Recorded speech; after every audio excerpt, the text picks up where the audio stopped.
Before I lay me down, let's get this off my chest first. Excerpt of my life, I call it my next verse. I'm stressed, keep it in perspective. I'm an expert about this Northwest way of life. Hey, it could end worse.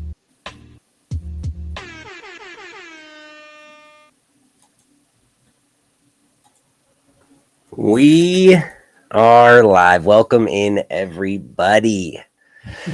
This is episode number 15 of UpLeft State of Mind, the podcast where it's okay to not be okay. We definitely have some audio issues tonight. I need to make sure that you guys can hear me okay. I don't know. Mm-hmm. Can you hear us? I don't know. I'm gonna turn my volume up real quick. Are you hearing this? He's coming through.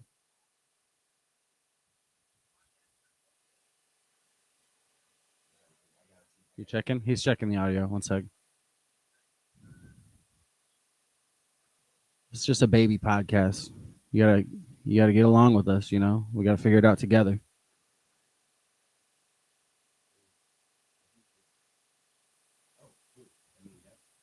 Okay, I think we're okay. We might have got it. You're just gonna have to be a confident speaker tonight. But yes, okay. So now I can do my intro. So welcome in, everyone. This is episode number 15 of UpLeft State of Mind, the podcast where it's okay to not be okay. This is a show that unpacks the pressure, the pain, and the process, from mental health struggles to finding your identity, the healing process, and even ways that we can grow as individuals. There's no filters, there's no fluff. It's just raw conversations with people who are learning how to hold everything. I'm your host, Rizzle, and whether you're tuned in from somewhere inside the beautiful Pacific Northwest or anywhere else, this is your safe space. It's a place to breathe, and it's a place to remember it's okay to not be okay. Housekeeping portion. Today's episode is brought to you by Seamless Electrical Solutions. Whether it's wire, hold on, lost my mouse.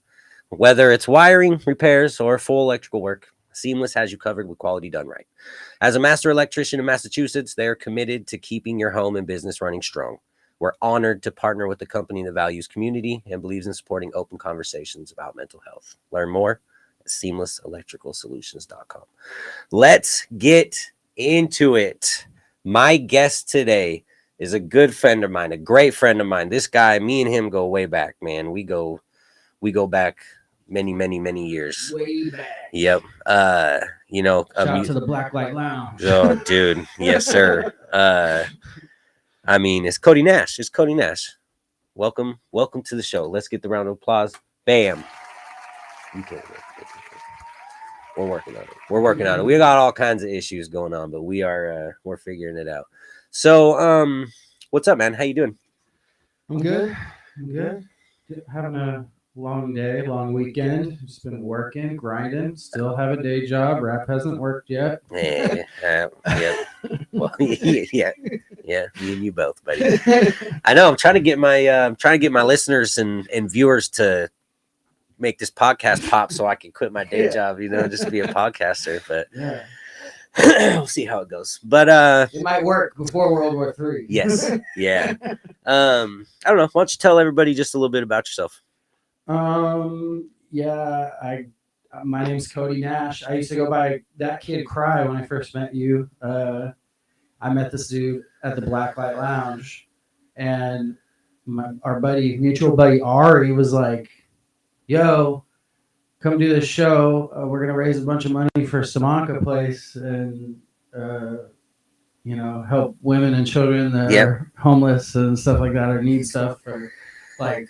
And we're like, cool. Like, and I was my first show ever. He's like, he heard me rap on a thing. He's like, you should be rapping, bro, and on stage. And then he's like, I could probably book a show. I've never booked one, but I'll do it. And he like hit these guys up because he knew they fucking were sick and rapped. I had no idea who they were. UpLeft was UpLeft. There, we had a wave back then, man. Still UpLeft. Yep.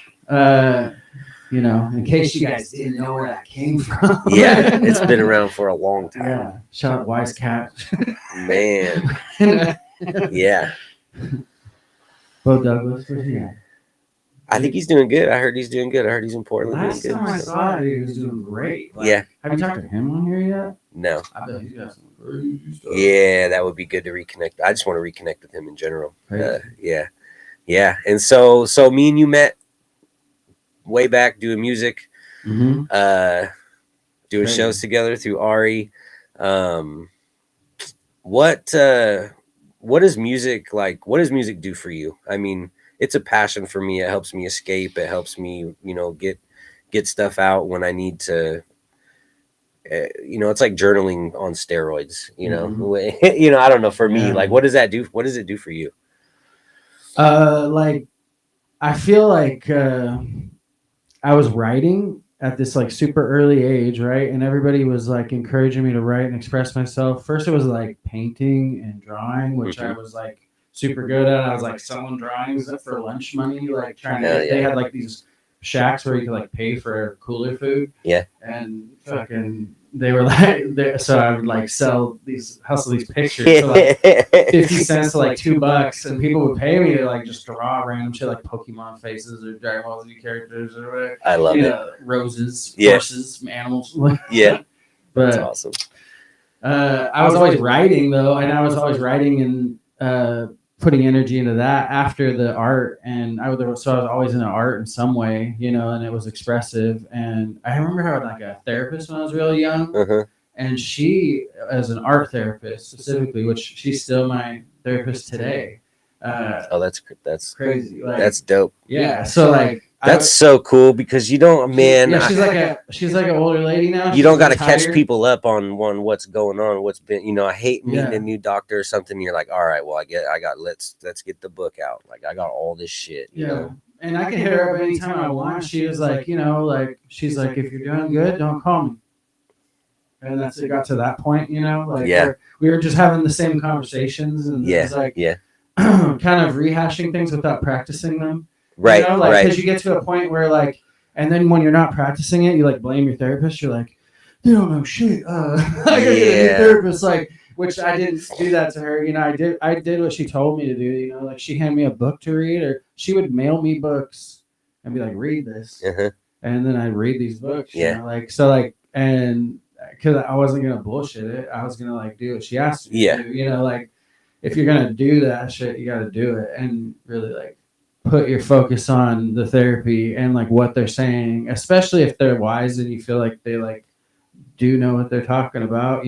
I guess people get a young therapist who's like still fresh on, you're like a third case. I'm sure that's happening a lot too, as people get into the industry and stuff. So like you got to go till you find someone who fits, right? Which my therapist wasn't somebody I chose. Like it's somebody my mom chose for me as a child and said, this is your therapist who you're going to talk to now, and it just kind of happened to work out. And I recognize her as like a good person, and she like gives a shit about like how you feel, and like she's really receptive of like what you're saying, especially if you're like, I don't know, she knows how to like wait for you to be done, and then like she talks to you in a way that's like, okay, now look at what you just said. And, like, is that reality, or is that your anxiety, or is that something else? Or, is that, and she would, really talk about like the mechanics of like being a man who's raised by women, being a man who's raised by men, being a man raised with both parents, being a man raised with none of your parents, and the differences in the type of man you become. Right. And like got into a lot of that stuff. Robert Bly, Michael Singer, like these are the authors she would send me to read. And then like, she recommended me this book, man, and I named my album after it. What Happened to You? I had a song, What Happened to You, and I had the album, What Happened. Okay. And it was all based around this book called What Happened to You by Oprah Winfrey and Bruce Perry, and it was like about how therapists like don't like kind of always get to the root of it, and they don't like ask you the right question to get you activated, because the point is to like get you to express what's wrong, and like kind of find it out for yourself too, because when you are in crisis mode, or you're in a fucking whirlwind and you're like just freaking out, like I think you get to this point where like you can't even decide what's reality sometimes, or you're like having like, you know, you have this impairment that you can't like even see what you're feeling or why you're feeling it, or you know, like, and like so it kind of paralyzes you or disables you or something, and it's kind of crazy. And then but then like when a therapist who's good like gets you out talking about what happened to you, which is like this is how this book goes. It's like about, it just made me write this album. I came up with all these songs and like I was really expressing myself in a different way. And then that's cool because the book asks you, the primary thing is like it to ask you to like turn around and ask yourself like what happened. Just simple question. Like, what happened to you? Yeah. And what does that make you feel? And what does that make you think? And where's your fucking head go when you hear that question? You know. You let it sit there. And it's like you know, like it's like that. Like it's like it hangs there, and then you're like, oh shit. And it kind of makes, when you actually ask yourself that question, it's crazy because and you actually like respond to yourself, you know, like a freak. But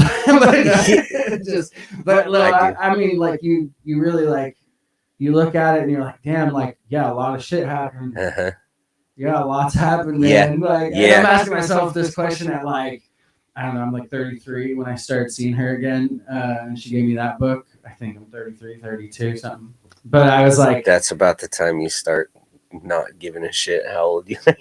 Like, dude, and then I'm like, when I'm getting this information, I feel like I'm getting it late or something. Like, or like but it's crazy because like I've been practicing a lot of what she taught me about myself in healthcare, and I work in caregiving for the last like 15 plus years of my life. So like, and I practice that with like mentally ill clients and like different things that we try and do to get them to do activities or to get them to clean up after themselves, or simple things like cleaning your room is like deserves a prize at that level, because it's like where it's like they don't even understand like what to do sometimes, or like they are, I don't know. I took care of some like schizophrenics and guys with dementia and stuff like that. So like I've seen some guys just like totally lose their ability to even like go to the bathroom anymore and that kind of stuff. And then so like, and the more you get into this stuff, the more you have to like protect them and keep them safe. And you have to learn about their mental health and like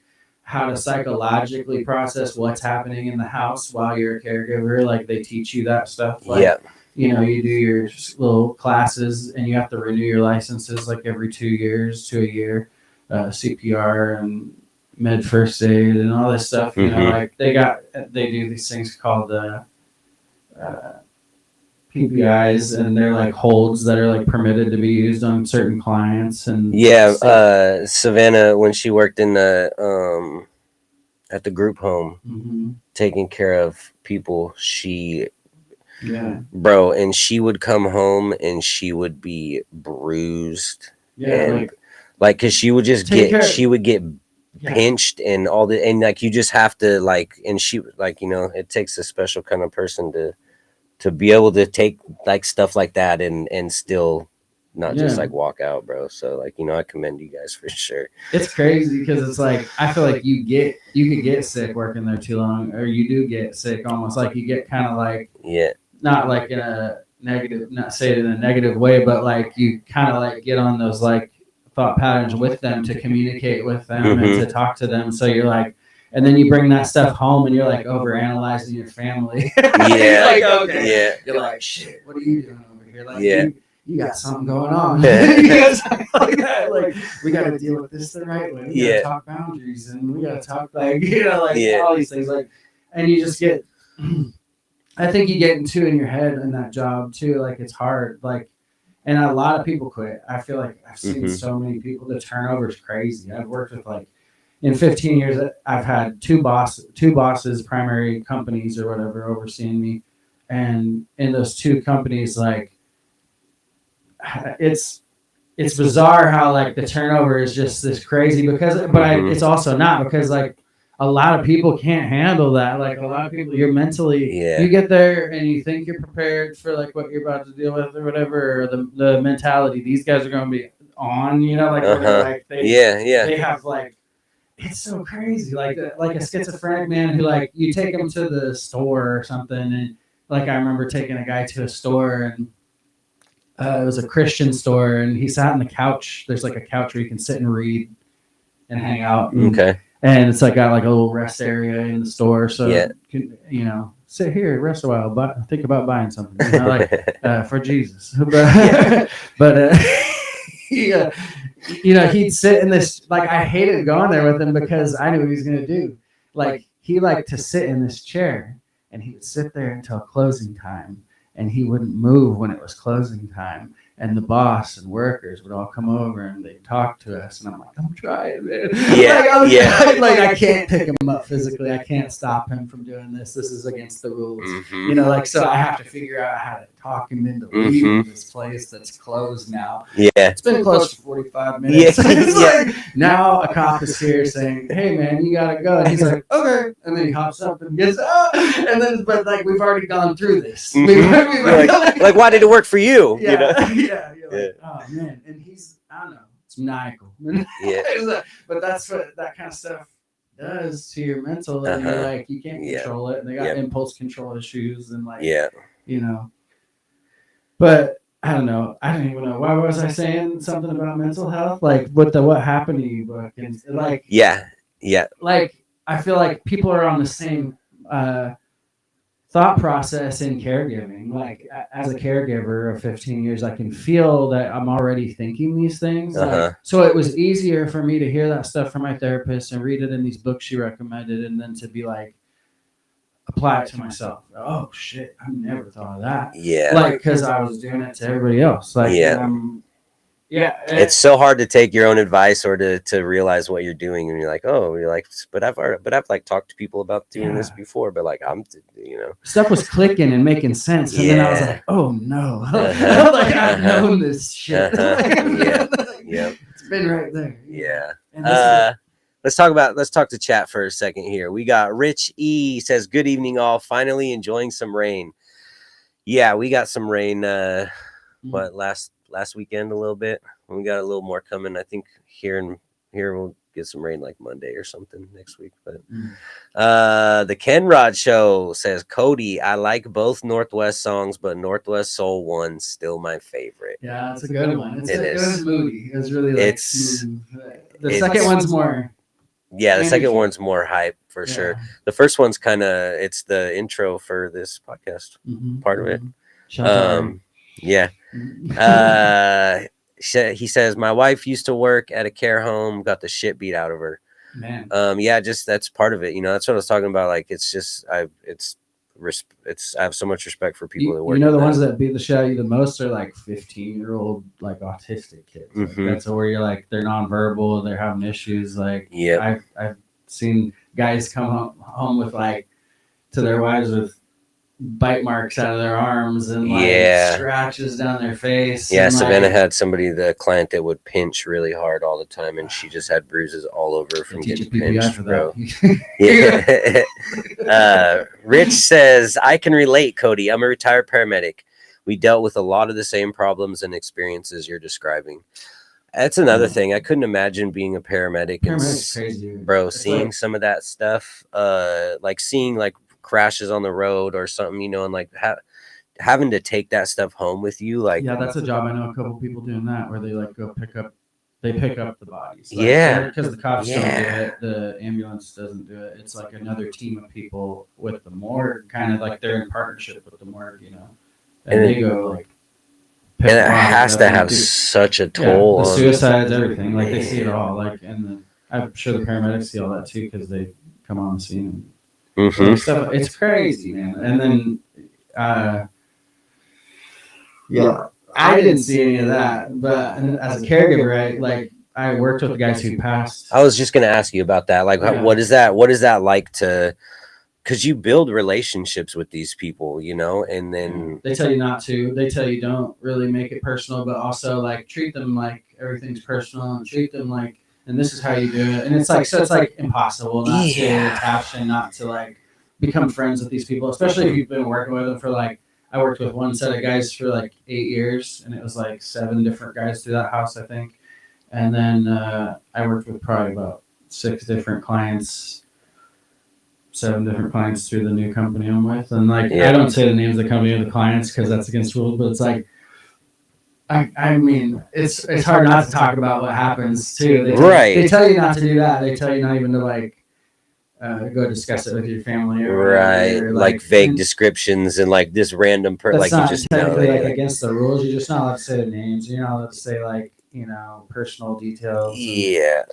So it turned into this thing, but then I attached to him still working with him, and like there was guys that like passed cancer. There's a lot of pneumonia cases, like people passing pneumonia in the hospital because they get sick from like the flu or something and they can't kick it, and the pneumonia takes over and takes you. Like my grandpa, like he just passed in February, and I was taking care of him. Sorry to hear that, man. It's crazy, man. Like him and my dad back to back. My dad was January and he was February. Like, and it was just like I was taking care of both of them. I would get off work and I'd go get their meds, I get their groceries, like go kick it with them I had stayed the night with my grandpa, like, because I was just like, man, nobody's here. Nobody's with this guy. He's living in a trailer the last 20 plus years. You know, like he's like just watching, like his life right now is like chain smoking cigarettes when he's got bad lungs. And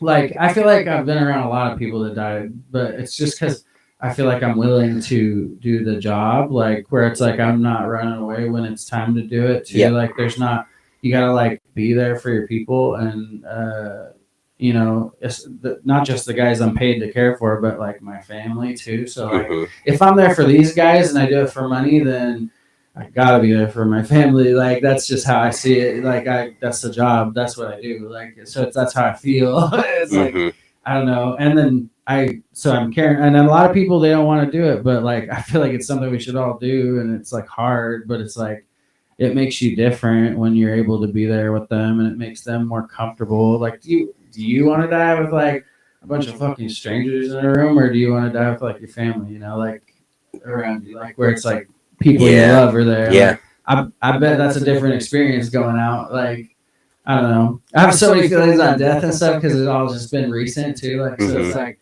I feel like it's all fresh on my mind. And so like, it's hard, man. It is. Death is a really hard thing. It's hard to deal with. It's hard to understand. It's hard to accept. People helping people says, "What up?" Drowning audio sound on Cody's mic. Yes. Oh man. Yes. Can you hear me? As long as at least you can, if you can at least hear him. Yeah. We're the podcast is growing through some growing pains, and my secondary in studio microphone is having issues, and so. We're gonna make some upgrades here. Yeah, we gotta do some upgrades on the fly here. Not on the fly tonight, but yeah. So you talked about painting and stuff early on. That's awesome because art therapy. Yeah, that's dude. Or I don't know if it was painting or drawing or whatever. Like. Even art therapy like caused me to get into art more. My grandma, both my grandmas were really supportive of like drawing and sketching, and buying me like tools to buy. Like if you have a kid who's like interested in that shit, buy them that shit. Like if they're like, if this kid is like, man, I really want to draw on something, can I have some paper, or can I? Don't tell them no. Like get them some fucking paper, dude, and buy some pencils. Buy cool shit that involves drawing, and then like. It makes them want to draw more, and then they're like, whoa, like, and they explore this thing that they wanted to explore too. And it's like, I feel like that's what I got to do. My grandmas were like that. Like, they were like, my grandmas helped raise me, dude. And they were like, I was raised by women. Like, my dad wasn't around until I was like 14. So like, I'm drawing and I'm creating art. And then I got into art therapy and I'm like painting. Okay, we're going to like, I was doing all kinds of stuff with my grandma, and like, she's doing canvases. Like, I got these awesome paintings. When my dad passed, I got her house, and I got these like, she's got these beautiful things that she's like painted and kind of stored away, and he couldn't throw them away, and he had them in the basement, and I'm like, man.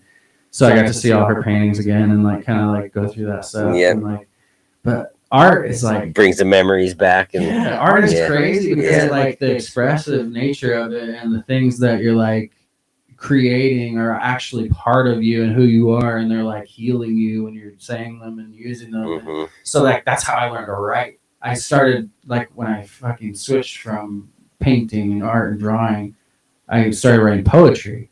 And I saw poetry as like a painting, like it was like a form of art. And I was like, oh, okay, this is awesome. Like my English teacher's Sid Richardson, he just passed like last year, and it's crazy, dude. Like, and he taught me about like the roots and Talib Kweli and all these things in culture class. And he's my English teacher, and he's encouraging poetry, and he's like giving me extra credit to bring him poems and stuff. Like, supportive people were in my path, you know, and I feel like I always had that.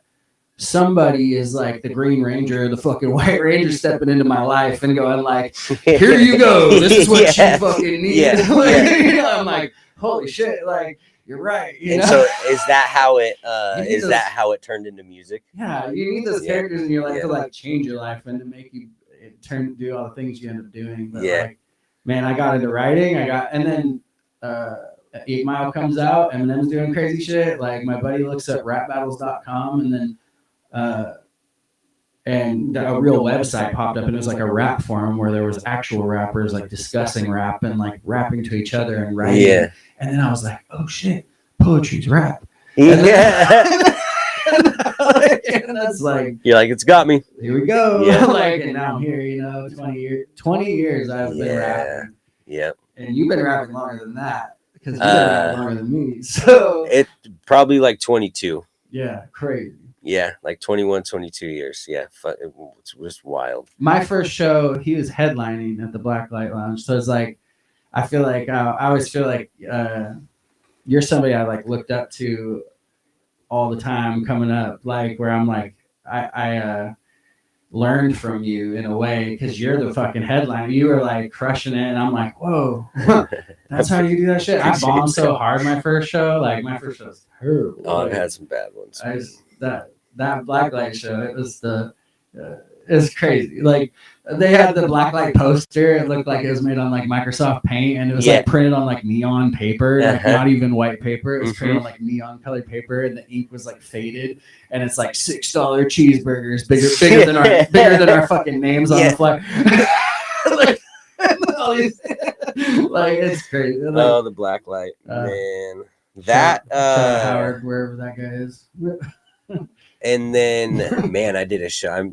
The only show that I've ever had an encore at was at the Blacklight for a mix. It was during a mixtape release party, and like, do that shit again. They're like, encore, and I was like, dude, I was so drunk that night, I couldn't even like rap my. And they were like, they want. So I don't remember how much of this like set we did again, but yeah, Blacklight, man, jeez.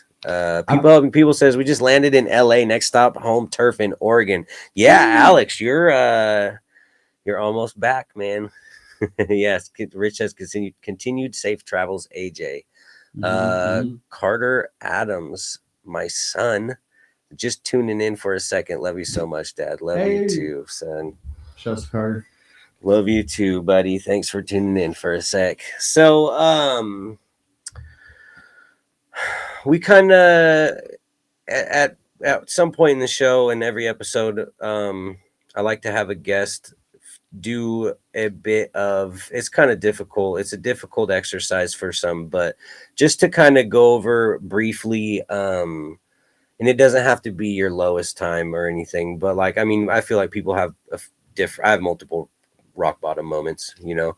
If you could just share one of those briefly so that we can like set the stage for how you like worked through it. This man said briefly twice because he knows I talk.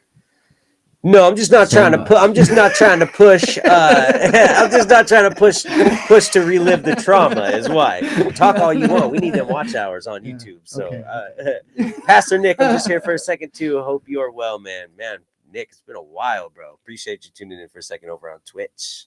If you guys are on Twitch or Facebook, go over to the YouTube channel and hit the subscribe button, thumbs up, all that stuff. You guys do that shit all day long. So, yeah, man. So, what's the last part? Just some rock bottom moment. Just a rock bottom moment that was like, you know, really tough for you to get through, and like you feel like you you maybe learned something or you grew as a person getting out of it, or just something that we can, you know, set the stage to maybe help somebody else relate to it. It's crazy because I feel like a lot of like events led to another event, and it's like that's how you get to rock bottom, right? Like how you even get to rock bottom is fucked up, guys, because it's like you are like experiencing all these things back to back to back to back, and you're like, like it just keeps going, and it keeps becoming this thing where you're like, I can't take anymore. And then you're at rock bottom because you can't take anymore. You hit your threshold of bullshit happening back to back. And then, you know, I feel like I've gone through that a couple times in life. And each time it happens, there's like a change. Like you get on a roll and there's like these things happening and you're like, fuck. You know, like I feel like I could go back as far as 11 and be like, my grandma dying was like the trigger, like my first grandma dying and being like, this lady's the one I saw every day. I saw her more than my mom. And then she's just like, boom, she's gone.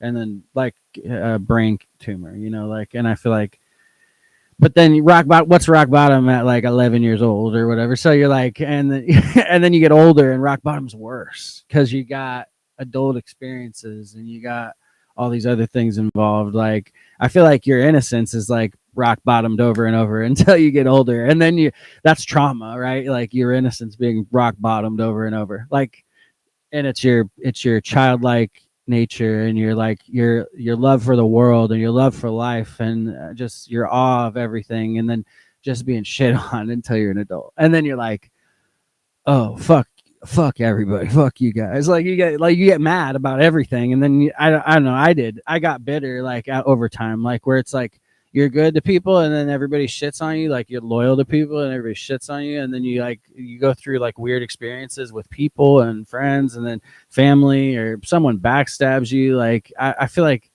all that leads to the rock bottom, and then you're like, I'm gonna do drugs or I'm gonna fucking drink because everything is depressing and fuck people and fuck you, and you know, like, and you just get to this mode where you're like, you know, drinking becomes less of a happy thing or a party thing and more of a codependency, and it's this thing that's like you rely on it to survive almost. You're like, you mentally survive the world, and then you're like, I'm stuck here now. Oh fuck, you know, I don't know what I'm doing. Like, but you're just stuck in this mode of like coping. You're not dealing with anything. You're not trying to fix that. And I figured out what the drowning sound was too. We were like, oh, it'll help if my mic is close, but because they're different. It's a different driver or whatever, audio driver input, because this is USB and that's a XLR. They're not completely synced, and so it's giving a little echo. So if I mute my shit while you're talking. Growing pains, people, growing pains. We're sticking to it though. You know, if I mute. We're professionals. I've been doing this 20 years, baby. You guys can't hear me when I'm muted, but it's not echoing. So, but you gotta catch me when I talk. So, man, I don't know. And it's I haven't had this issue before. This is the third time I've had somebody in studio, and we haven't had this issue before. So I'm not exactly sure what's going on tonight. We tried to fix it. Whatever. Thank you guys for dealing with us. Thank you for being here. It's all love. Yeah. So anyways, I'm sorry to cut you off, but I just had to, we fixed it, but yeah, I was just saying, like, I feel like rock bottom is like many things. And so like my last rock bottom was like dad dying and grandpa right after him. And like, I'm already like processing death. And I was like dealing with like what I view as squatters, people my dad had invited into the home, and like, and one is staying in the house, and then suddenly her kid's staying in the backyard, and his girlfriend's staying in the backyard, and now her kid's staying in the backyard, and they're all living in tents, and there's dogs there. And it's like, I'm about to inherit this house when he dies of cancer, and I'm taking care of him every day. And I took off work for 3 months to just take care of him. And I'm like dealing with that, and it's just building and building. And there's a lot of side shit happening. I'm dealing with like my kids and this divorce that's, you know, I'm still in the process of divorce. Like, it's still a thing. Like, it's part of my life. I'm not trying to talk trash on anybody. I'm just like, it's it's a lot of pressure and it's a lot of things going on, and then you're like seeing the kids, and like you're not used to not seeing your kids every single day, and then you don't see them at all, and then you know um and that fucks with me on a fucking cellular level, because like I was used to seeing them every day, and now it's like we're splitting time, and then me processing that wasn't pretty, because I'm like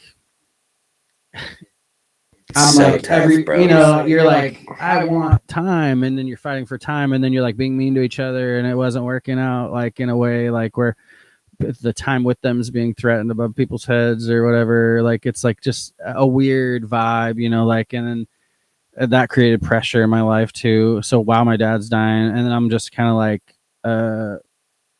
and when he died, I immediately have to like deal with sheriffs, and I have to go like, because the Oregon process for like evicting someone from your home to get these the week my dad died, they moved in a trailer, like a 16-foot trailer in the backyard. Oh my God. And they started living there. And then they said, your dad said we could do it. And then I was like, every day I give my dad morphine and methadone and fucking, what do you mean my dad gave you permission? Like, what do you mean? Like, I'm like, he's not even fucking here anymore. He's not coherent. Like, he's not, I'm giving him tramadol and all this. Like, it's like just different Ativan. Like, and then, so he's on like a cocktail of like, what the fuck drugs that are making it shouldn't even be like, yeah, there should have been an agreement to move into the backyard temporarily, like while he's fucked up. Like, and then that's where I was like, I was having a hard time processing that. I freaked out. Like,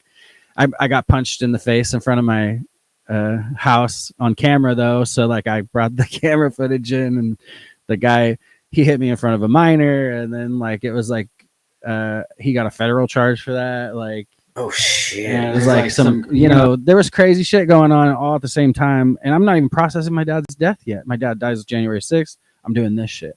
Like, I'm fighting the guy he left me in the front yard, and like dealing with this, and then I have like an older brother who's like upset about shit and like coming at me saying he wants stuff, like demanding my dad's social security card and all this stuff. He's a guy I've met one time in my life, and hadn't come over here in forever because of the foster system and things. Like, life has fucking wrecked my family in weird ways, like where like I didn't meet my older brother till he's 42 years old or 44 or something like that, and like I'm meeting him for the first time because the state took him over weed. Like the state took him from school, from my dad and my mom, over weed, like, which is legal now. Like, it's right. Like, because he brought like stems of their weed to school, is what the story he told me was. It was like, and I'm like, what the fuck? Like, I get into all this stuff with him, and I get to meeting him, and like I get like, I'm like kind of in awe, and like, and then my dad started passing, and he was gone because he only came to visit for a weekend. So I like crash meet my brother while my dad's dying. He's like telling him he's dying. He was going to appointments. He's still lively and stuff, So like all within like the same year and a half, all this stuff happened. And then the family drama afterwards, I'm like, okay, like, and I was willing to give him stuff and all this, but he like crashed out on me on Facebook, social media. Fuck social media, dude. Like, social media is like poisoning families. Oh, dude, I was thinking about social media the other day and how it's doing that exact right thing, now, bro. like saying fuck it. I get that, but it's like, I'm like, it's fucked. Like, it's fucked. We're fucked, dude. Like as a guy that has like bridged the gap, and like I was here before it arrived with him, and then we were here after it arrived, and we learned it, like we know the differences.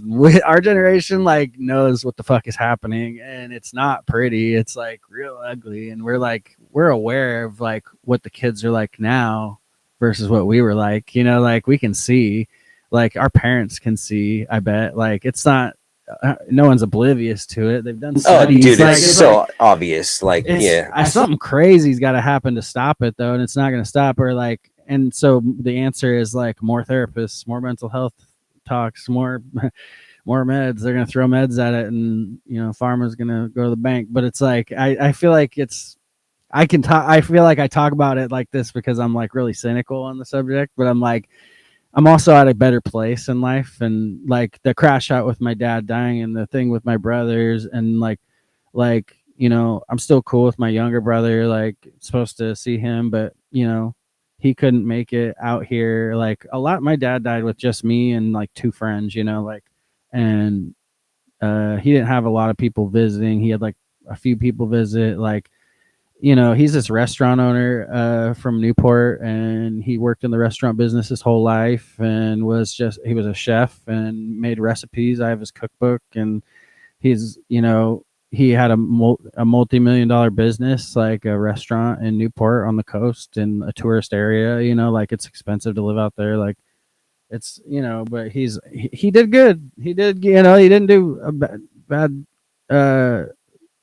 at the restaurant business, but like when he retired early, and he used up all his money, and like it turned into this thing where like he's leaving me bills, not, like he left me a house too, which is and that's cool, tough too for people to have to deal with when they lose someone, and then they like, I mean, it's not like a fuck, like, why'd you leave me with that? But it's like, man, like you have to deal with all this stuff. It's crazy. Like I had to get a $5,000 loan when he died just to like cremate him, which is like crazy. I had to get a loan to just burn him. Like, and he didn't want to be burned. He wanted to be buried. I had struggled with that. I was like struggling. Like I was like, fuck, dude.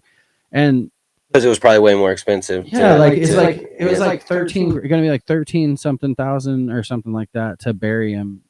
And I didn't have that on tap, and they don't do payment plans. Like they want you to come up with that money. And like I already had asked everybody to donate and like help with like his meds and things like that he needed when he was dying. So like I didn't want to tap the public again. I was like, fuck it. Like I didn't ask. And then I got a loan from a family member who I'm still paying him back, man. Like I'm not rich over here. I'm not like rolling in the dough. Caregivers don't get paid good, I'll tell you that. Like I don't know. I'm taking care of an older man now and some younger fellas, and it's a lot easier. But I started working out, and like this was right before he was dying, but when he had already told me he's dying, I learned my dad was dying of cancer, and then I learned my grandpa was dying and then needed help and round the clock care. He was not qualified for care on insurance and stuff. And then I was like, oh fuck, like, well, we got to care for him. Like we can't just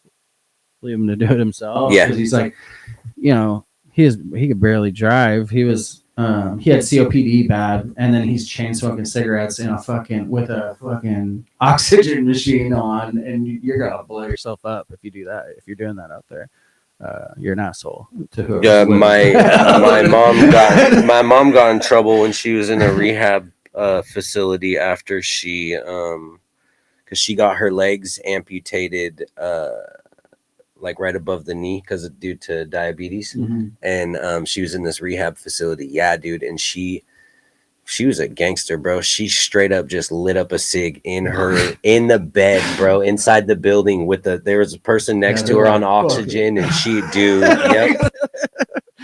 Dude, I mean, yeah, he was chain smoking them and watching shit about MSNBC every day, just sitting there watching NBC. He's like, fuck these people, arrest them all. Like every day I come there and he's like screaming at Trump. He's a union worker and shit, so he's like one of the union guys back in the day and got arrested, and their union did not form. They failed their protest, but he was part of that like era and that trying to get unionized. And he had stories about like trying to beat up a cop, but he was like so tiny that like, he couldn't really like do anything to him, and like they like made fun of him and stuff, and he had like weird funny like but not funny things to talk about. But it was cool like getting to know my grandpa and to sit there with him and like hang out with him and like to just go through that. And like it was painful the whole way, like, and I learned he's dying, right? He was in the hospital several times and we like close to death, like, but the insurance won't cover these like these issues like COPD issues, because it's kind of like I don't know what they're thinking on and not covering it is, or if its insurance was just that bad, or like I I feel like he had multiple insurances, and some of them cover some things and some of them cover other things. And it's such a stupid thing. Yeah. Insurance, all that shit. Yeah, and it turned into this weird learning experience too, where I'm caring for them and like feeling that. But before that, it's like learning it at the same time. I'm going through a divorce. Like I'm kind of feeling betrayed because like I'm feeling ditched when this stuff is happening, when the stuff is kicking off. Like the stuff kicked off, and now things are turning the other way. You know, like and like it was a lot of issues, like, and I can't say that I wasn't part of the issue. Like I had a rock bottom moment during the relationship. Like I talked about it on Alex's podcast, but shouts to people helping people. But yes, sir. I talked to him about it, about like I held a gun to my head in front of my wife and all this stuff, and like where it was like a fucked up moment that was involved drinking, like, and it was like drink had never done this to me before. It would never had turned on me. Like we were talking about drinking earlier, how like you go through rock bottom and like drinking becomes less fun and more like just coping. I'm coping. Yeah. I'm depressed. I'm like, and it's a depressant. It's like, you're like, duh, like maybe we should stop drinking. Like, I don't know, but it's like, you get to this point where like you don't even know what's happening and you're dependent on it. And like I was drinking Jack all the time. I was going to the shows. I'm throwing the shows. I threw like over 200 shows. I'm like performing as much as that on other people's shows, and I'm like just going for years. And used to getting that free alcohol, used to getting those drinks. Like that's just part drink of the tokens, culture. man. Yeah, you get paid in fucking drink tokens. Like. Sometimes you don't even get money at all. You just get drinks, They're like, and they hook you up, but like, as I get older, I'm like, where are they hooking me up? Like, but like, it's just, you don't even realize you're fucking yourself when you're doing it. Like, and until you're in it, and then you're at rock bottom and you're flailing and things are going wrong and you can't control anything. Everything's out of your control. It's in the wind. You got to watch the pieces fall as they're going to fall, and you got to react accordingly. And if you react badly, then it's going to fall on you too, like, and it just turns into this massive bullshit, and how you react becomes important to the outcome.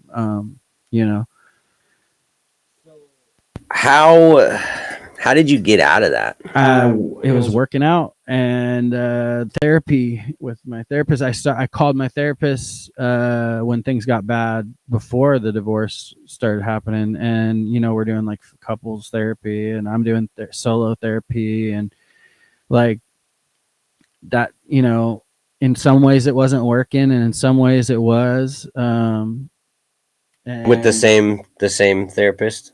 Yeah. You did couples therapy too? Yeah, we did couples with her, which almost felt unfair. I can see that. Because it's not her therapist. Right. Like, and I feel like, much as your therapist would say that she wasn't biased, like she may have been, but I mean, I don't know the situation, but I would feel like if I had a therapist like that in that situation, it would be tough to not. I think eventually there was an issue, and she went and got her own thing, like, and it was like that, and that's her business. That was her, and I didn't even, I didn't feel any kind of way about that. I was like, yeah, like, I feel like I understood it. I understand it now. But it was like, that was just a small piece of things, and the therapy wasn't enough to save that, but it kind of continued as the relationship's ending, obviously, because I'm going through more. Like, I need therapy now. I'm like, I'm hurting. Like, I'm okay. Like, I'm deciding to leave too, like, in this situation. So it's like, I'm the one leaving, and it's for, a bunch of reasons, and that I don't want to air out because it's not important what it was about anymore today. But it's like, today it's like, it's made me like a different person. It's made me who I am. Like, it's like changed me, and I'm feeling it in real time. Like, it's like, like in December 2023, I stopped. 23, 24, 25. Yeah. So this year will be 2 years. I stopped. So December 2023, I quit drinking. on like December 8th because I had like one night out with my sister. I'm divorcing. I'm staying in my sister's house. I'm sleeping on the couch. We're getting ready to build a room upstairs. You know, like I need a place that has 2 bedrooms at least so I can fit me and my kids when I see them in there. And I was like focused on being able to see my kids immediately. And I was like, I can't afford another apartment. I can't afford to live anywhere. My dad wasn't dead yet. I'm not inheriting a house. Like I had nothing. Like I was like, I'm hitting up my little sister for help. Like, please help. Like, and can I stay with you? Yeah.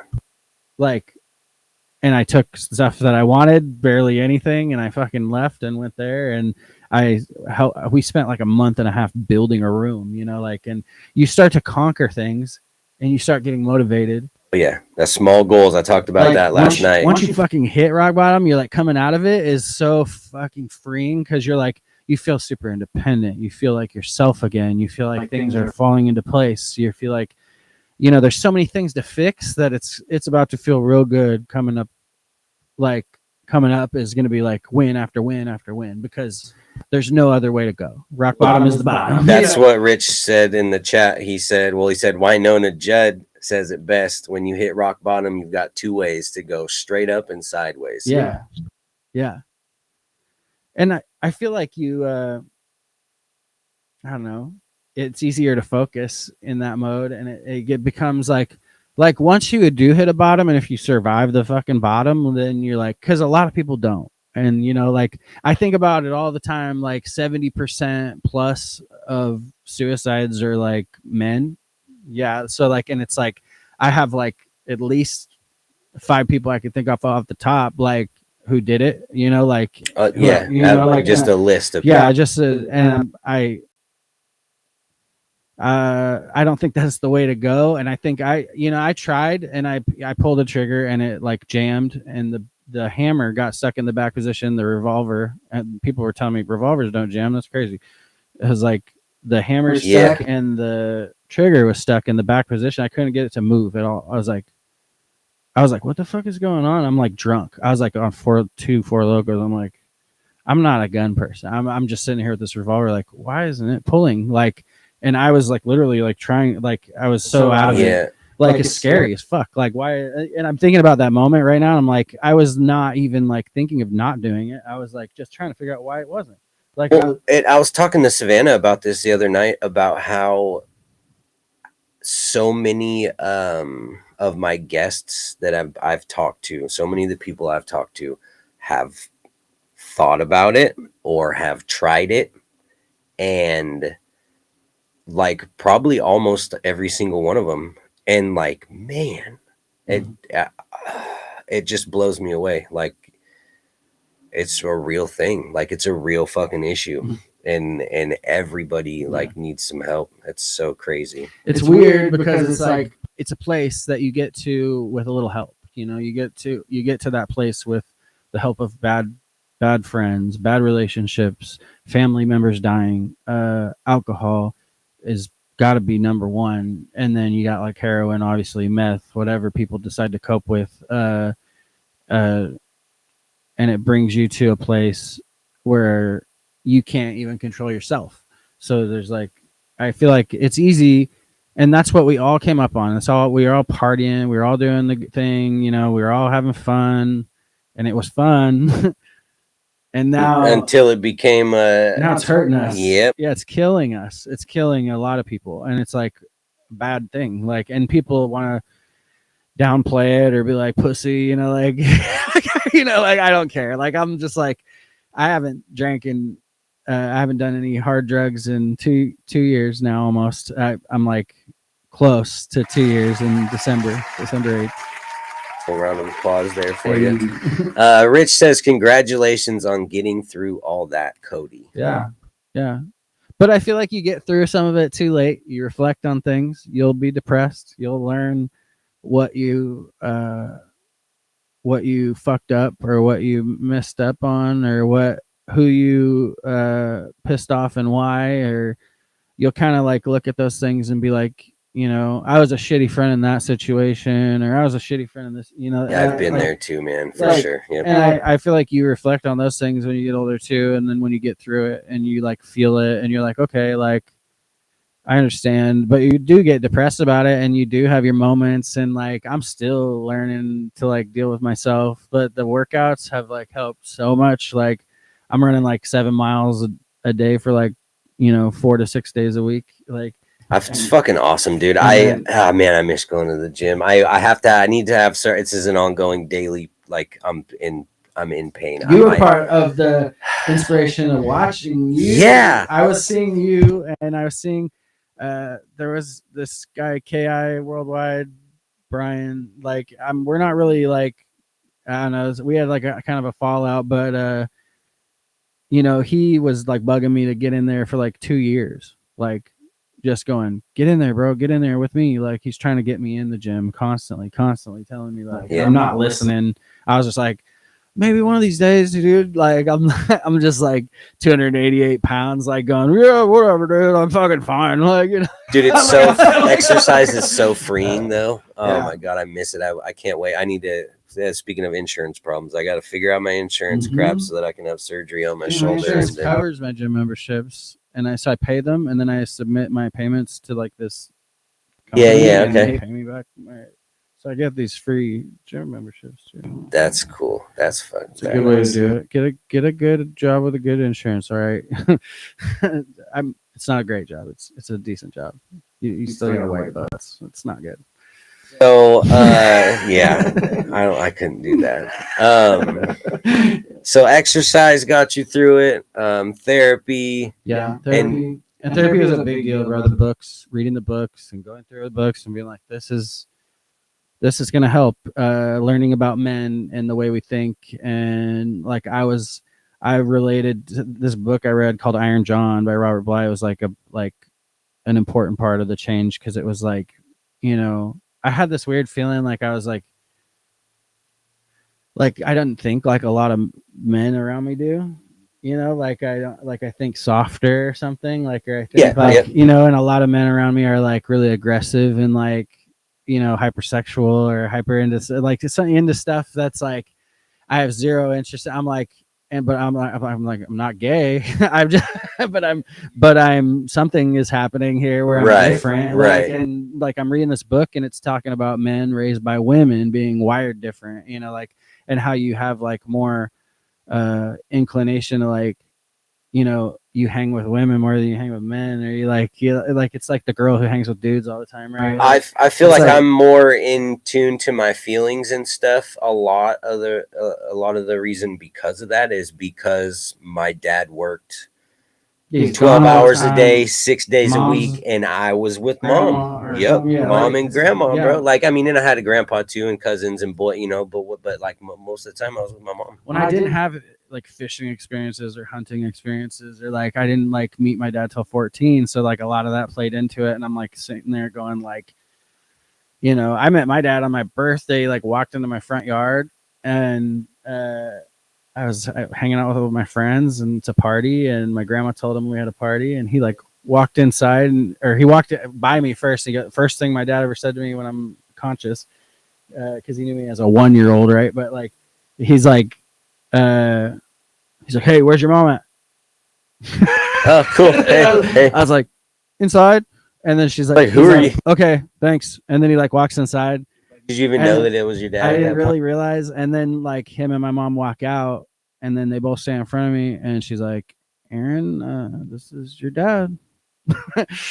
And that's how I meet my dad, like on my birthday. I'm like, okay, that's crazy. Like, you know, and he lived in Eugene the whole time. He lived in Portland. He did travel the country in like a caravan of like carnies. He was a carny ride guy. It just makes me think of Austin Powers. Yeah. small hands smell like cabbage. Yeah. Pawnees.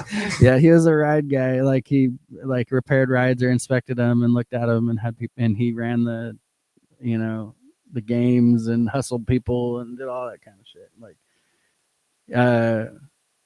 I don't know, like, so, but he's not there for those manly experiences, right? Like, and that's what the book explained. It's like explaining like, you're not going through shit like a manly macho man would go through, and you're not being taught the things that a manly, like I was being taught by my mom, like, yeah, tap into your expressive side, yeah, do your art, yeah, make music, yeah, make, she is encouraging this other side of me that wasn't like necessarily tough guy. Rap, I like go out and play in the dirt and get muddy, and rap kind of did that to me. Like rap was my dad.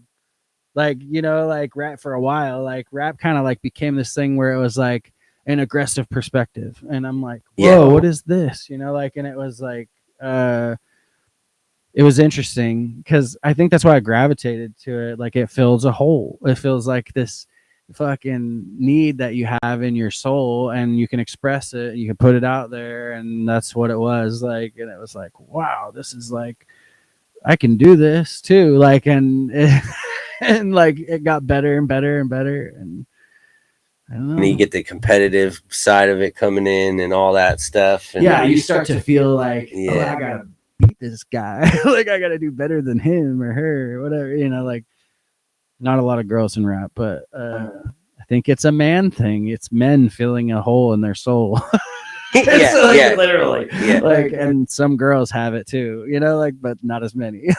like they're doing it different ways. Shout out to holes. Yeah.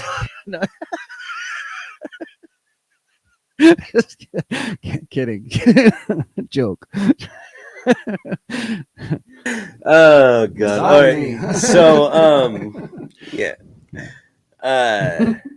So we talked about the trauma. We talked about how you got through the trauma. Yeah. What I like to lift it back up a little bit towards the end. And talk about people's like proudest moment or some triumph that you had that you're proud of. What's your proudest moment? Crazy. I don't know. It's kind of a loaded question. I mean, people are proud of a lot of things and different stuff, but I'm proud of making it through like the stuff with my dad. I felt like I was like, when I started working out in 23, right? I started working out 2 days after I stopped drinking. So 2 days after I stopped drinking, I was like, I'm going in the gym. Like, and I got in the door, and then I was like, fuck, this sucks. And then I just kept going in the door, and then I kept going in the door. And I'm like, okay, this is how you do it. You got to just do it. And then you do it over and over. And then I started to see results, and that made me excited. Like a few months in, I'm like, oh, I can run a little farther. I can see my face a little better. Like my cheeks aren't swollen. Things were changing, and I was like, whoa, like, and not drinking probably was a big part of it too, but like I had one last hurrah drinking with my sister. I went out with my sister and her roommate, and I had 2 drinks and just chilled with them and hung out for the night and had a good night. You're like, all right, that's it. Like, that's it. Yeah. Yeah. I knew it when I was doing it. I was like, I think I'm done with this. Like so many bad things happened. It was like the first night I stayed the night with her after leaving my home, like, leaving kids behind, leaving the wife, and being like, I'm done with this. I'm not handling this. Like coming out of that and like getting through it and getting to a place where like I'm satisfied with who I am now. I'm me. Like I feel like I'm not this other thing that I was now. Like I'm more me than I was before. I changed my rap name to my real name because I was like, I was tired of like being something else. I was like, I'm me. Like I gotta just be me. Like, and I got this obsession with like being me, and that was part of the name change. Even like where it's like, I just was finding ways to be me again, be myself, and like that's awesome. Yeah, and you have to like that's, and I feel that energy now, and like the working out is consistent. Like I feel disciplined in that way. And that's. Consistency is so important because the motivation's not always going to be there. And I have my weak moments, but I'm not drinking anymore. I'm infinitely better than I was 2 years ago. 2 years ago, I was bad off. I was like, not good. A bad place. Like in that same place where I had the mind to kill myself, like where I'm like, I hadn't got out of there yet. Like it still took a while after the attempt to like stop drinking.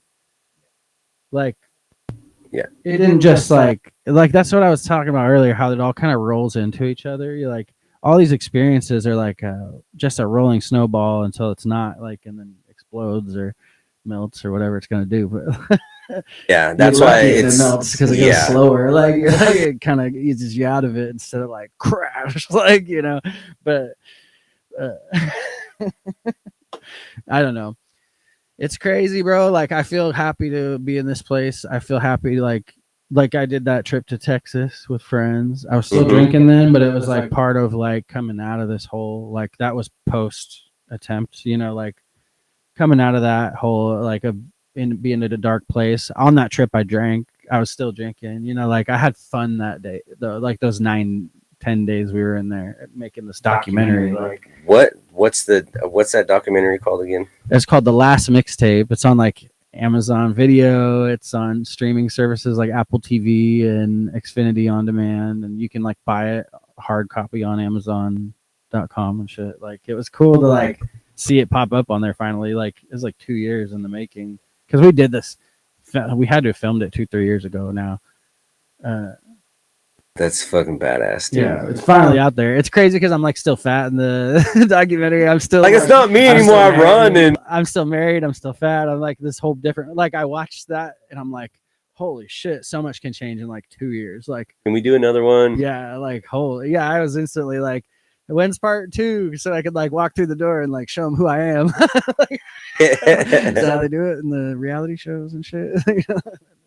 Rich says, great show, guys. I'll finish watching later. Wife wants me for something. Have a good night and please stay safe out there. Thanks for being here, Rich. Hey.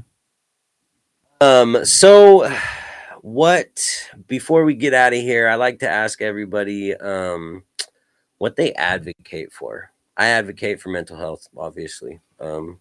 What does Cody Nash advocate for? I advocate for mental health too, I would say.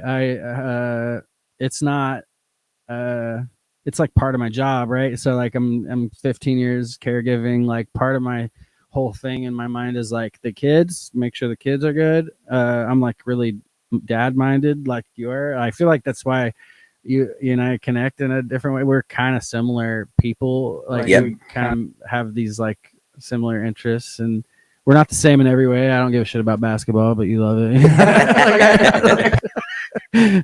No, I know who LeBron is. Who are the other players again? I'll mute you. Yeah. Like, Dame. That guy's from here, right? Dame. Okay. He's like, well, I can't name another Portland player. I'm like blasphemous in here. That's all right. There's a lot of new faces on the Blazers these days. It's okay. Yeah. Well, fuck. What was I saying? I lost it.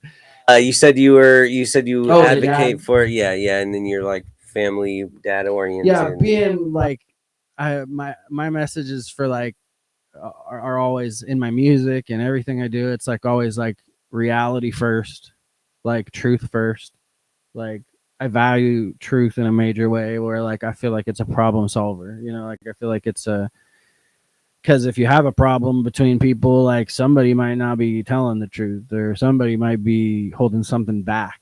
And telling the truth doesn't mean lying. It means like holding your feelings back is another thing. Like, expressing yourself is so important. Like, and especially for people who don't have that outlet, or don't have a music or writing or art, or, you know, if you don't have that and you are interested in those things, I recommend it highly. You know, like, it's not just therapy. You can use working out. You can use, you know, drawing and sketching. Oh, dude, there's so many outlets, so many different outlets that people can use. Yeah, for sure. You get a release from like listening to the right person. If you have like a favorite podcaster or something, you know, like I get like not everybody's wanting to be artistic or something. And like, I feel like it's even more frowned on these days. There's like the amount of, it's like over 100,000 songs per day or something like that, or 70,000 songs per day or something that like get uploaded. It's crazy. Like, and we're like, I can't remember what the number. Last time I looked, I thought it was like 100 something, but it was like, I could be wrong. We need like a computer guy in here telling us the answers. That's how podcasts do. Jamie. Yeah, Jamie. Get the numbers, Jamie. No, but I feel like we're in this weird era where like things are changing, things are devaluing, but you know, expression isn't about the value. It's about the activity. It's about doing it, like getting your expression out. You don't even have to release it. You don't need the dopamine hit from the public. You don't need someone's permission to make it. You just need to make it, and that's like a key thing that a lot of people, that's why it's oversaturated right now, because people are finding this out, and it's even more like, so with AI and like the development of things like and how things are going, like it's weird to be in this timeline and like watch it all change. We're in it, and there's outlets are so fast. Outlets are gonna feel like they're being taken away, but even if the value of music on the internet or in the public, the public, there's so much music out there, the public cannot listen to that much music physically. You can't sit, you don't have enough time to listen to all the music out there right now. Like it wasn't like that before. Like you had, we're in a different time. We're in a time where like, more people, and not saying there wasn't underground artists or anything, but I mean, recorded music and the way we see music today is like, it's really like, it makes you feel like it's not worth anything or something, but it is to someone who's expressing it. The people that are creating it. Yeah, for sure. Yeah, and it's important. So like find those outlets, even if it isn't music, but it's like find that, lean into it, love it. Like my clients at work, they get into things, they try to figure out things, and and the things you'd be amazed, the things that like entertain them are like things that people take for granted, like, and it's like things that they rely on for like happiness. Just small shit. Yeah.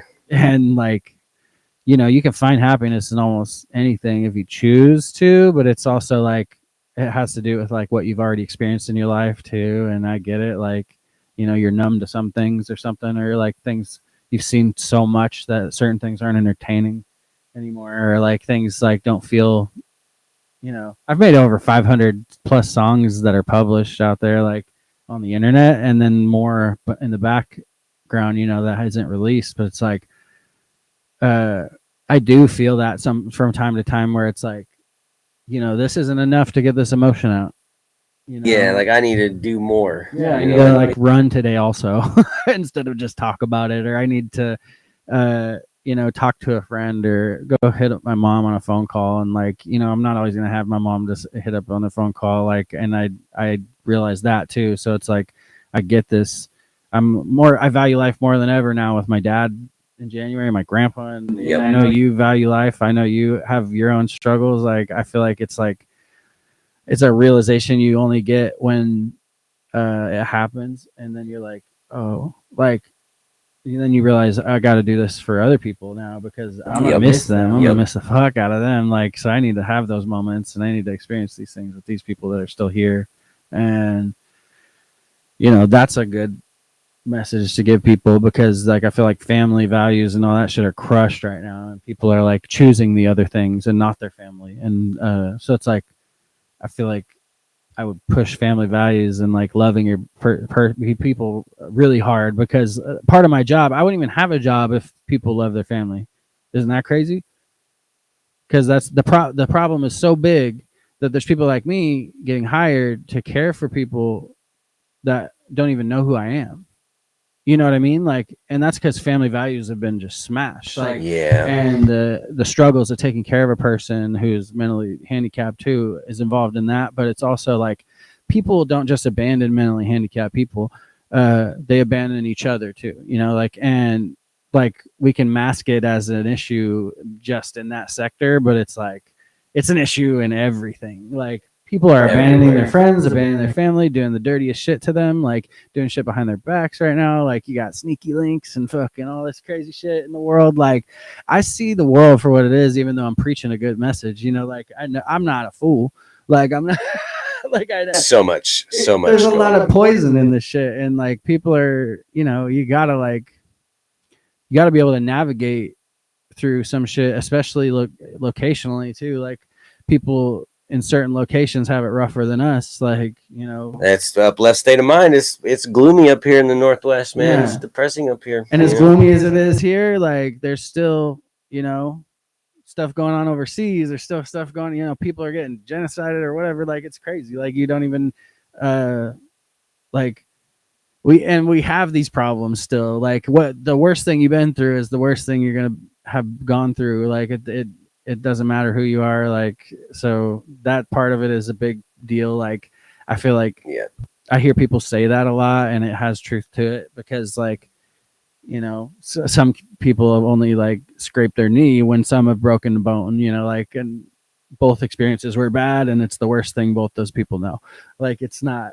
Yeah, it's not. You can't compare. Yeah, it's. The scrape is still the worst thing he's been through, and that's as a reference. It's traumatizing for people. Like, the worst thing you've been through is traumatizing. So just lean on your people. You don't have to demean each other's pain or out compete each other's pain. Like, a lot of people are competing with pain, I think, and like, like, my pain's better than yours. My pain is worse. I've been through more. Yeah, I've been through more. Like, it's like a weird, like, that's a lot of the mentality that comes into a fight or like a argument, or like, it's like, when something goes from a conversation to an argument, it's usually one person is going like, I've been through more.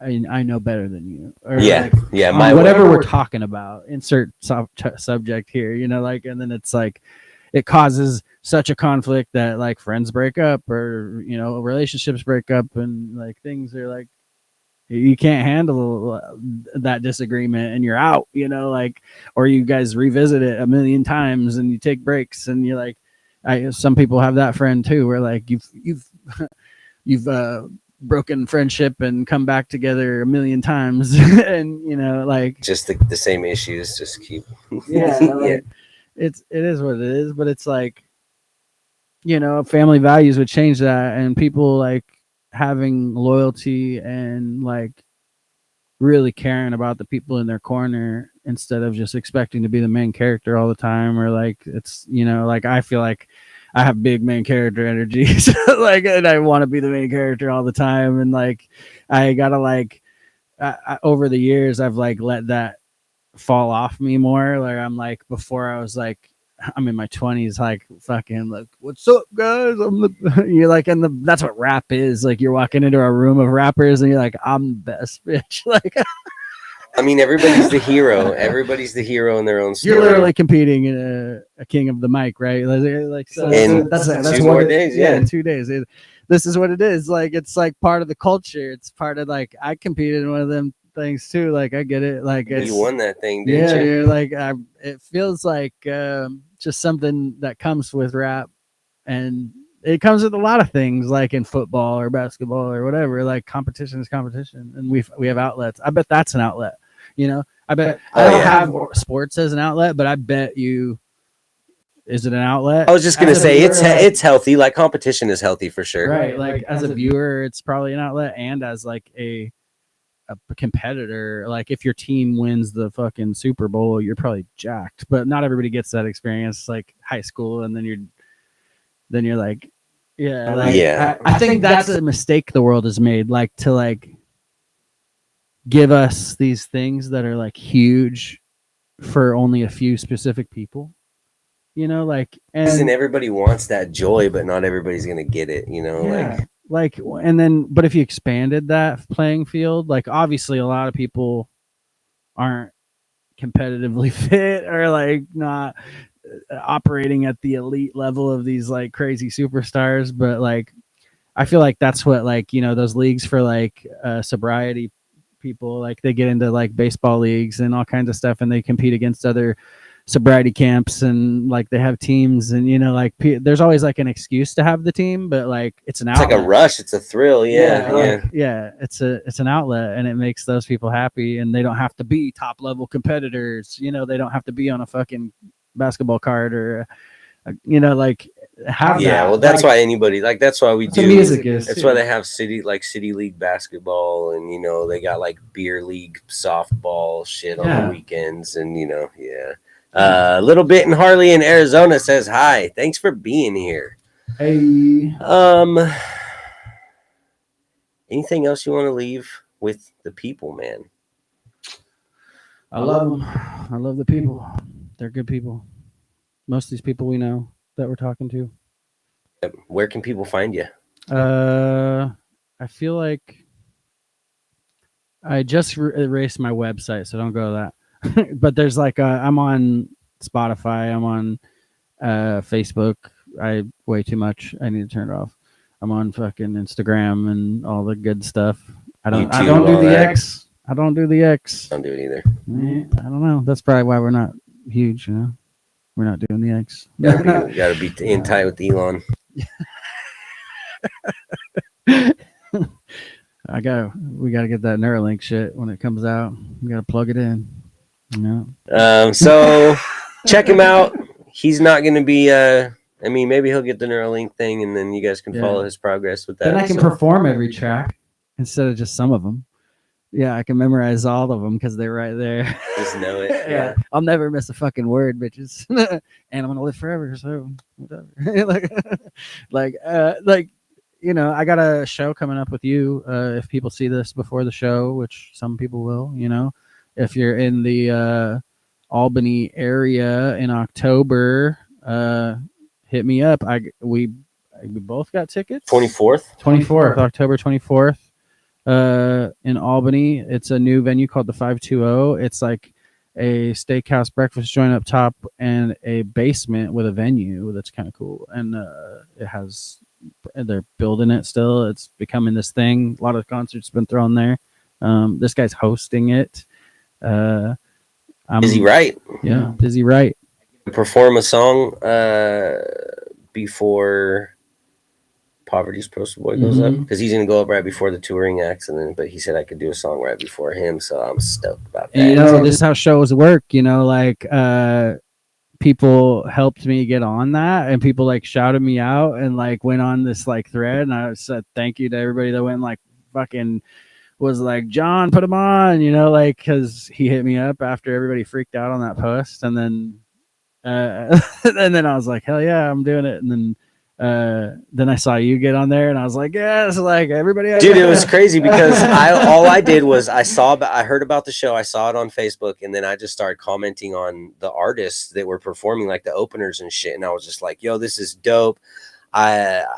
We opened for Dizzy Wright in 2012. Like, right. Man, you know, it would be so, like, I wasn't like, it would be so dope if I was on that, but I was just like, I did that too, like back in the day. Fucking awesome. It's dope he's coming back. And then was like Flip Side? Yeah. And then dude hit me up, John hit me up and was like, you want to host that show? I'm like, yeah. Flip Side was like a cool ass underground basement venue too, but I heard the bathrooms got out of control and things had to shut down, and I don't know, there was money issues and things going on.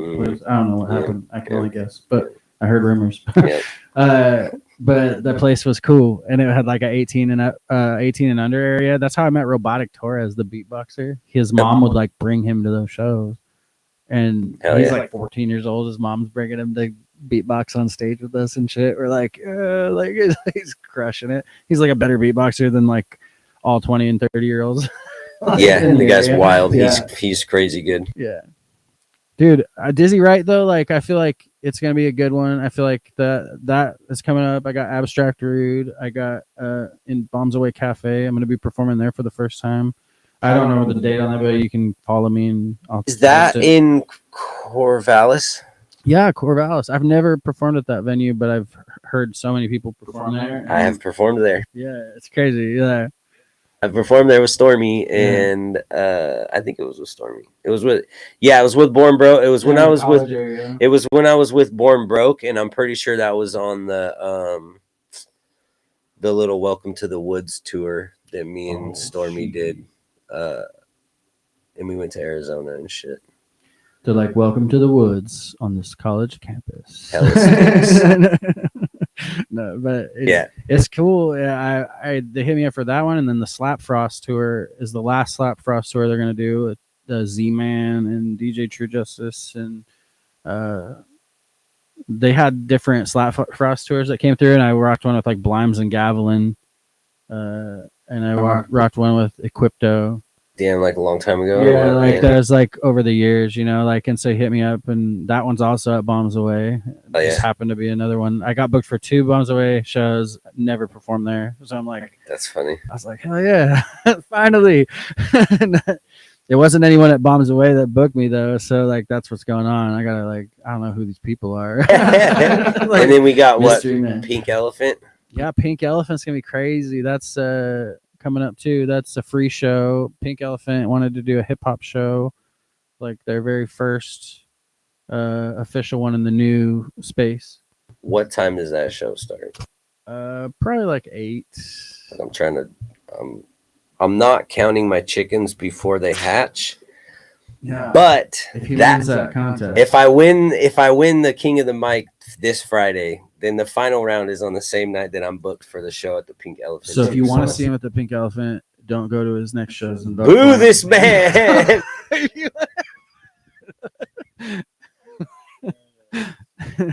Well, man, it's been a pleasure. It's been a great conversation. Yeah. I really enjoyed seeing you at the Give Back the other night. You guys raised what, 3,000 something?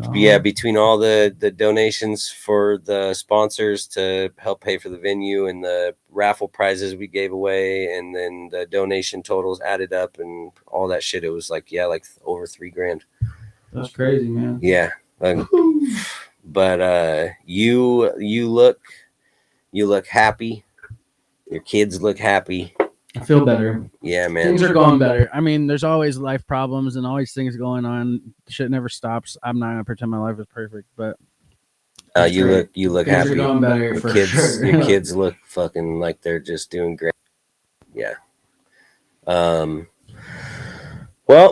go and check him out everywhere. He said Cody Nash, all those platforms except for X. Subscribe to this shit. Yep. If this episode resonated with you at all, please share it with a friend.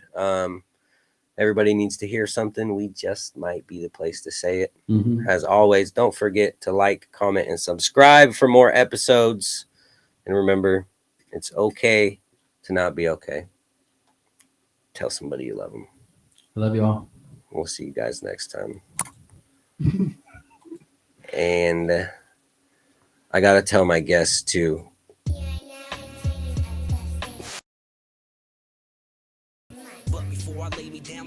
Do the outro.